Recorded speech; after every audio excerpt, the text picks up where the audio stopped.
Jadi orang sepatutnya bersyukur dalam hal ini gitu. Jadi sudah tidak ada lagi orang Indonesia yang berlambak-lambak dekat KLCC, tidak ada lagi orang Indonesia yang berlambak-lambak dekat setiap daerah korang, gitu kan? Nah, sepatutnya kalian bangga gitu loh. Migrasi tenaga kerja Indonesia mengalami perubahan signifikan. Jika dahulu Malaysia menjadi primadona, tujuan utama para tenaga kerja Indonesia atau TKI, kini gelombang besar mulai beralih ke Jepang. Gaji di Jepang memang sangat besar, tapi untuk pengeluaran di sini juga kita lihat aja ya. Beras 10 kilo sekitar 820 ribuan.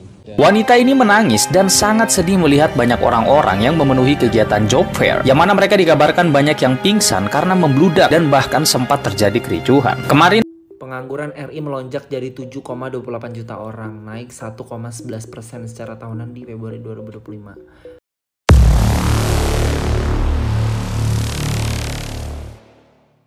Assalamualaikum warahmatullahi wabarakatuh, geng. Berjumpa lagi bersama saya Iki. Gimana kabar saudara-saudara, sahabat-sahabat saya? Semoga kabar kalian selalu baik-baik saja, dilindungi oleh Allah Subhanahu wa taala, dijauhkan dari segala bala musibah dan diberi umur panjang. Amin ya rabbal alamin. Oke, geng, seperti biasanya di video kali ini Ikinya akan ngereaction beberapa video yang telah di-tag maupun yang telah terjumpa di TikTok. Dan di video kali ini Ikinya akan ngereaction sebuah video yang memberitakan tentang bahwasannya ya gengnya, Malaysia ketar-ketir, Malaysia jungkir balik setelah ditinggal TKI ke Jepang katanya, geng, ataupun pekerja Indonesia lebih memilih ke Jepang daripada ke Malaysia. Ketawa dulu boleh agak ya, geng, ya, karena perlu kalian ketahui juga, geng, ya, baru-baru ini viral di negara kita, di Indonesia, geng, ya, betapa susahnya mencari pekerjaan, geng, di negara kita sendiri, apalagi sampai ke Jepang. Ingat, geng, pergi ke Jepang, merantau ke Jepang itu biayanya tidak segampang itu, geng. Bahkan ada yang 100, ada yang 120, kalau tak silap Ikinya, mohon maaf kalau silap kayak itu, geng, ya. Kalau warga apa namanya ya? Kalau orang tidak mau, bukan tidak mau aslinya orang Indonesia masuk ke Malaysia, bukan, geng. Satu perlu kalian ketahui, di Malaysia sekarang sudah ketat, geng. Tidak seperti zaman dulu. Malaysia sudah keras sekarang, geng. Malaysia sudah di mana-mana digempur para pati-pati, geng. Itu yang membuat mereka takut masuk ke Malaysia, geng. Jalur laut, jalur apa, jalur tikus, semuanya di stop, geng. Oke, nggak usah berlama-lama, jom kita beri fakta saja. Jangan koyak, jangan apa. Kita simak dulu videonya seperti apa. Namun sebelum simak, jangan lupa dulu dong, geng, sokong channel ini dengan cara apa? Subscribe, like, comment, answer-nya. Apa benda, silahkan komen di bawah. Janji, jangan bergaduh. Oke, kita simak dulu videonya. Let's go. Jadi orang sepatutnya bersyukur dalam hal ini gitu. Jadi sudah tidak ada lagi orang Indonesia yang berlambak-lambak dekat KLCC, tidak ada lagi orang Indonesia yang berlambak-lambak dekat setiap daerah korang, gitu kan? Nah, sepatutnya kalian bangga gitu loh, kan? Harusnya bangga gitu. Oh, negara saya sekarang sudah tidak dipenuhi orang Indonesia lagi, tapi orang asing-asing lainnya gitu. Jadi tak payah merasa risih. Ya kan, di sana ada sarung kain, ada anjir kan, ada pokok banyak kan sudah sekarang top Malaysia. Saya acungi jempol sekarang Malaysia, ya, sudah pada top markotop sekarang Malaysia. Pokoknya segala kan semua ada di sana. Saya acungi jempol Malaysia. Dalam beberapa tahun terakhir, peta migrasi tenaga kerja Indonesia mengalami perubahan signifikan. Jika dahulu Malaysia menjadi primadona, tujuan utama para tenaga kerja Indonesia atau TKI, kini gelombang besar mulai beralih ke Jepang.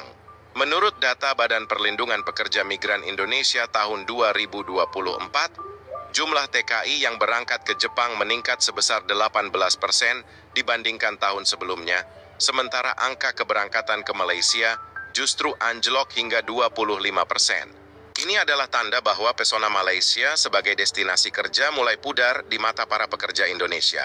Fenomena ini bukan tanpa sebab. Banyak TKI yang mengeluhkan kondisi kerja di Malaysia yang kurang manusiawi.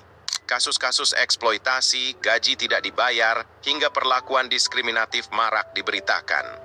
Pada tahun 2023 saja, Kementerian Luar Negeri Indonesia mencatat lebih dari 2.300 aduan terkait pelanggaran hak-hak pekerja di Malaysia. Kondisi ini menciptakan rasa trauma sekaligus ketidakpercayaan yang mendalam terhadap Malaysia sebagai negara tujuan kerja. Sementara itu, Jepang menawarkan peluang baru yang lebih menarik dan menjanjikan. Melalui program Specified Skilled Worker dan Technical Intern Training Program, Jepang membuka ribuan lowongan kerja untuk pekerja migran, termasuk dari Indonesia. Tak hanya soal jumlah, Jepang juga menawarkan standar kerja yang lebih tinggi, kontrak kerja yang jelas, perlindungan hukum yang kuat, serta gaji yang rata-rata mencapai 150.000 hingga 200.000 yen per bulan, sekitar 16 hingga 22 juta rupiah, jauh di atas rata-rata gaji TKI di Malaysia yang hanya sekitar 4 hingga 6 juta rupiah. Tak hanya itu, Jepang juga memperlihatkan upaya aktif membangun hubungan yang lebih adil dengan Indonesia. Gaji di Jepang memang sangat besar, tapi untuk pengeluaran di sini juga kita lihat aja ya. Untuk harga bayam sekitar 16.000 rupiah. Satu biji pare ini, mau tahu harganya berapa? Sekitar 45.000 lah. Sama aja sama gaji mahal juga. Kentang satu buletan gini, apa sih disebutnya? Satu buah ya, satu buah sekitar 8.000 rupiah. Ini untuk harga beras 10 kilo sekitar 820 ribuan. Dan yang standar 5 kilo beras di Jepang 5 kilo sekitar 430 ribuan.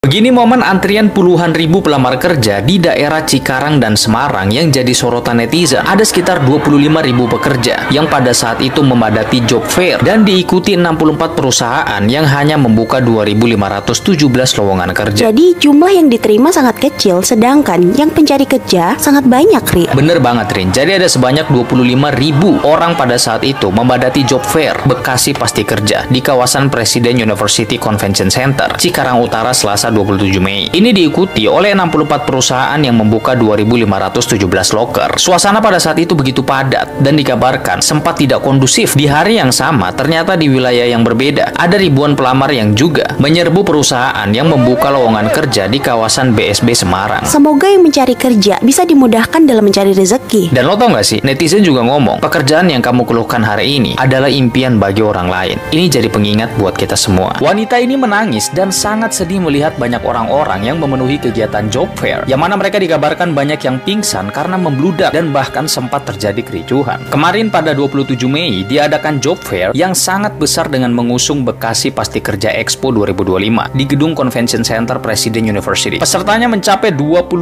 orang dan jumlah ini melebihi kapasitas. Banyak dari mereka yang pingsan, bahkan personel gabungan disiagakan di lokasi job fair. Wanita ini tak kuasa menahan tangisan melihat para pemuda yang berusaha mencari kerja. Bahkan di dalam video itu, ia mendoakan semoga bahagianya segera datang berkali-kali lipat dan dimudahkan segala rezekinya oleh Allah Subhanahu wa Ta'ala. Diketahui bahwa wanita ini dahulu pernah berada di posisi yang sama. Dia mengerti benar bagaimana perasaan dan situasi di lapangan. Bahkan diketahui kegiatan tersebut sempat ricuh, namun segera bisa dikondisikan oleh pihak kepolisian. Pengangguran RI melonjak dari 7,28 juta orang, naik 1,11% secara tahunan di Februari 2025. Pantes bayangin jadi buzzer, pada nganggur sih. Sebenarnya ada banyak faktor ya kenapa angka pengangguran di Indonesia itu jumlahnya terus meningkat. Salah satunya yang bisa gue bahas di sektor pendidikan, ini gue nggak ngerti sumpah. Higher education sector maupun vocational sector di Indonesia itu berkoordinasi nggak sih dengan perusahaan-perusahaan yang ada di luar sana di Indonesia ataupun dimanapun, dan dengan Menteri Ketenagakerjaan berkoordinasi nggak sih untuk memprediksi jumlah lapangan pekerjaan yang tersedia? Kalau memang nggak ada pak lapangan pekerjaannya, kenapa diadakan banyak major ini gitu? Misal anak teknik, finance, komunikasi, terus mereka lulus, ada nggak sih lapangan pekerjaannya? Jadi jangan cuma lulus doang. Rakyat Indonesia tuh matanya juga silau sama gelar doang sih. Banyak yang nyontek, pakai joki, lulus doang. Tapi nggak tahu mau ngapain. Terus buat apa? Pemerintah juga kerjanya jangan korupsi mulu. Jadi warga asing yang mau investasi ke negara kita najis. Karena kerjanya korupsi. Jadi kalian kayak Puki.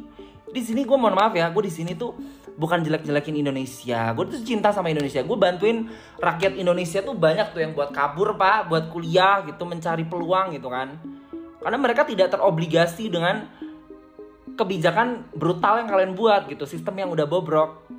Jadi mereka deserve untuk mencari opportunity di negara lain gitu, karena di negaranya sendiri kayak tai, pemerintahnya kayak tai. Jadi gak usah membuat berita hoax Malaysia ketar-ketir, Malaysia kekurangan tenaga kerja, Malaysia jungkir balik, Malaysia kehilangan apa namanya pekerja dari Indonesia kayak gitu ya geng ya.